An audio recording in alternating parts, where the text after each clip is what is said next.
ওখানে ফিরে যাব না মা, ওখানে আমাকে অনেক অত্যাচার করে। কি হয়েছে? সাদি কি কিছু করছে? ও কি তোর গায়ে হাত তুলছে? ও আমাকে ভালোবাসে না মা, আমার সাথে ভালোভাবে কথা বলে না। ওর ওয়াইফ না, ওর একটা কাজের লোক দরকার যে ও বলে মাত্র সব কিছু করে দিবে। আমাকে চাকরিটাও করতে দেয়নি। সেদিন অফিস থেকে এসে বলে আমাকে বিয়ে করা নাকি ওর জীবনে সবচেয়ে বড় ভুল হয়েছে। ওর বন্ধুর বিয়েতে অনেক যৌতুক পেয়েছে, আমাকে বিয়ে করে নাকি ও কিছুই পায়নি মা। আমি আর পারছি না মা, আমি মানসিকভাবে ভেঙে পড়ছি। সংসার করতে গেলে এমন হয় মা, আমরা মেয়ে মানুষ, আমাদের একটু সহ্য করাই লাগে, মানায় চলতে হয়।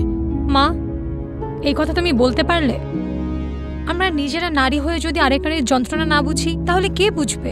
আর কতদিন আমরা এরকম মানসিক যন্ত্রণা সহ্য করে যাব এই বলে যে এটা জীবনের অংশ? না মা, আর না। মানসিক হোক বা শারীরিক, নারীর প্রতি নির্যাতন রোধের আওয়াজ তোলার সময় এখনই।